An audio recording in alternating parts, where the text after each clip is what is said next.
Bonsoir à toutes et à tous et bienvenue dans votre nouvelle émission, la pub, ça passe ou ça casse. Arnaud, bonsoir.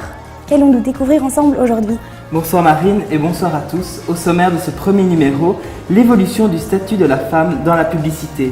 Un bien vaste sujet que nous tenterons d'aborder en votre compagnie ce soir. Comment la place de la femme a-t-elle évolué ? Quelles en sont les limites ? Qu'est-ce qui choquait ou choque encore ? Bref, qu'est-ce qui passe et qu'est-ce qui casse ? Nous accueillerons une spécialiste ici en plateau, mais avant ça, regardons ensemble le reportage de notre rédaction, réalisé par Laura Almedina, Arnaud Bruckner, Arnaud Delahaye, Marine Kricher, Milan Padzel et Marie Humeosa. La pub existe depuis plus de 100 ans. Elle est partout dans notre quotidien. Elle a beaucoup évolué, mais une seule grande constante, la femme. Une seule chose change, son statut. Petit tour d'horizon de l'évolution de la femme dans la publicité. Dans les années 50, l'image de la femme dans la publicité se limite à celle de la mère de famille. Elle tient le rôle de bonne mère éducatrice, ne travaillant pas et s'occupant de ses enfants pendant que le père travaille. Cependant, madame, il vous faut trouver le temps de préparer des repas nourrissants, savoureux et sains. Voici le magnifique entremets en sel que vous réussirez en très peu de temps. Nourrissant, savoureux et 100% sain. Elle est représentée comme dévouée corps et âme à son mari et ses enfants. 3 minutes de cuisson, laissez refroidir et servez le plus séduisant des desserts. Dans les années 60, c'est toujours en femme au foyer qu'elle est représentée. Mais cette fois, ce sont ses qualités de ménagère qui sont mises en avant. Mal de tête soudain? Alors prenez Aspro, maintenant Microfind, pour une action double. L'idée, une femme n'est accomplie que dans sa maison. La fierté de la femme ne s'exprime que par la propreté de son logis. Vraiment formidable. Ça t'a pris longtemps ? Après les diverses révolutions des 60s et le début de la lutte pour l'émancipation de la femme, les publicistes abordent un nouvel angle, la femme militante. Dorénavant, elle se bat pour disposer de son corps librement et avoir des droits. On tente alors des renversements de situation pour montrer au public que les publicistes ne sont pas sexistes. Ou presque. Si les hommes étaient à la place des femmes. Je lui ai fait attirer, gros. J'ai encore filé ma chaussette. Président, mademoiselle. Continuez, Léon. Si les hommes étaient à la place des femmes, ils comprendraient enfin l'importance d'un papier carbone de qualité. Carbone Film et ruban Armor. Au début des 80s, la femme ayant obtenu ses droits, on veut montrer l'ampleur de ses compétences professionnelles et sa capacité à être sur tous les fronts. La femme est maintenant une superwoman des temps modernes.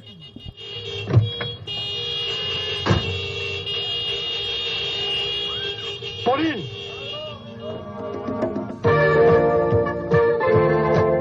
Il est incontestable qu'une concertation approfondie entre autorités... Oui. Oui. Messieurs m'ont eu la 39 de fièvre. Au revoir. Elles assurent, en rodier. La fin du XXe siècle est à la recherche d'équilibre. Les femmes aspirent moins à être les premières partout. Elles aspirent plutôt à un équilibre viable. 3 minutes par jour, soit 20 minutes par semaine. Cette marque, c'est Saint-Mar Express, un liquide plus puissant contre la saleté, qui nettoie mieux, fait tout briller plus vite et surtout, qui ne se rince pas. Parce qu'entre nous, les femmes ont mieux à faire. Mais c'était sans compter sur une nouvelle vague publicitaire nommée porno chic. Les grandes marques prestigieuses, telles que Dior, cherchent à rajeunir leur image en injectant dans leurs pubs des valeurs sexuellement agressives et provocantes.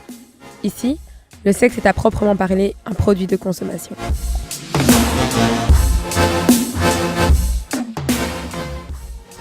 Et aujourd'hui, on a réussi à banaliser la sexualité et la violence dans les pubs. La femme est souvent montrée dénudée, mais toujours glamour.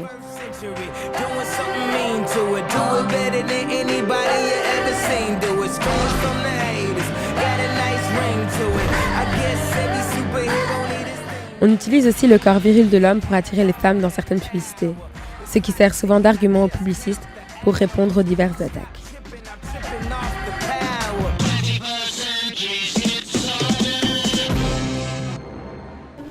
Sophie Bochet, bonsoir. Vous êtes professeure de théorie de la communication et de publicité à l'IEX.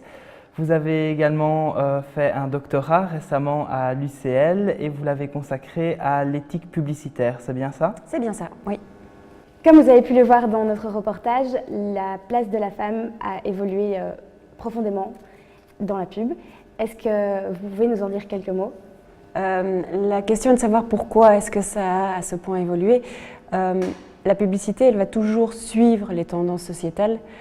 Elle doit être appréciée, elle doit faire en sorte qu'on s'identifie et donc surfer sur les tendances sociétales. Et donc il est assez logique de voir qu'elle a suivi cette évolution sociétale. Maintenant, de là à dire que c'est la publicité qui est à l'origine de... il y a un bien grand pas qu'il serait un peu délicat de franchir, effectivement. Donc vous pensez que cette évolution a été positive ou négative? Si on regarde les publicités des années 60 et avant, on a tendance à dire « Oh mon Dieu, pour le moment c'est terrible, il y a du sexisme plein la publicité ». Il faut vraiment se rendre compte que c'était bien pire avant et que désormais on est plutôt très très puritain. Et notamment avec le Web 2.0, on sait tous que les internautes veillent au grain et qu'il n'est plus question de balancer n'importe quoi sur Internet ou ailleurs, sur n'importe quel support. Et donc, effectivement, on a tendance à dire « c'est pire », ça ne l'est pas, ça ne l'est vraiment pas. Par contre, ce qu'on peut vraiment affirmer, sans risque, on va dire, c'est que oui, la publicité, elle martèle. La publicité rappelle, la publicité typifie, la publicité va insister sur ces stéréotypes. Et ça, c'est vrai qu'on peut le lui reprocher. Pourquoi est-ce que vous pensez que la femme a toujours été très discriminée dans la pub, alors que les hommes, bon, ça a toujours été la même image généralement? C'est culturel, hein. On a vraiment, à partir des années 60, fin des années 60, vu ces mouvements de libération de la femme. Et forcément, comme je le disais, la publicité qui suit les tendances, elle s'y est adaptée. On n'a jamais, effectivement... Alors que si vous regardez, la publicité est tout autant stéréotypante pour les hommes, c'est juste que culturellement, on n'a pas l'habitude de s'en offusquer. Ici, on a quelques exemples de publicités plus ou moins récentes. On va vous les montrer et pour nos téléspectateurs, elles vont s'afficher à l'écran. Est-ce que vous pensez que ce genre de pub pourrait être encore être admise dans notre société? Elle passe de toute façon, et elle passe sur le web surtout, parce que ça dépend des supports aussi, ça je ne vous l'ai pas dit, mais effectivement à la télé on ne verra pas, parce que déjà les régies vont mettre le holà bien avant. Sur internet ça passe, parce que quiconque veut poster quelque chose sur Twitter, Facebook ou autre peut y arriver. Par contre, comme on est plus puritain, ils les retirent rapidement. Les annonceurs se rendent vite compte que ouf, on n'aurait pas dû. Maintenant de là à savoir s'ils l'ont fait exprès, ou si vraiment ils ont cru que c'était de bon ton, il y a toujours un flou. Maintenant, on sait tous qu'une publicité qui a été diffusée, ça se répand, même si l'annonceur arrête de la diffuser, elle est partout et elle continue à vivre. Et pour beaucoup d'annonceurs, malheureusement, entre ne pas être connu du tout et être connu en mal, ils préfèrent être connus en mal parce qu'à force, on va oublier leur petite encartade et on va se rappeler de leur nom. Donc ça, c'est important à savoir, oui. Et donc, éthiquement et légalement, est-ce qu'il existe une protection, des limitations qui empêchent certains publicitaires mal intentionnés, comme vous venez de dire, de réaliser des publicités, ou bien c'est uniquement, comme vous avez dit, les internautes qui vont mettre le holà? Alors, il existe en Belgique le jury d'éthique publicitaire qui a des règles, notamment les règles de la représentation de la personne, qui dit effectivement qu'on ne peut pas choquer, qu'on ne peut pas discriminer, qu'on ne peut pas représenter de manière dégradante ou quoi que ce soit, les hommes, tant les hommes que les femmes ou les personnes âgées ou peu importe. Mais Sophie, un tout grand merci de nous avoir éclairé sur ce vaste sujet qu'est l'évolution de la femme dans la pub. Vous pourrez retrouver Sophie Pochet ce jeudi 10 mars au Palais des Académies où elle tiendra sa conférence sur l'éthique publicitaire. Et de notre côté, nous nous retrouvons la semaine prochaine pour un nouveau numéro de La Pub, ça passe ou ça casse. Bonne soirée sur IX TV.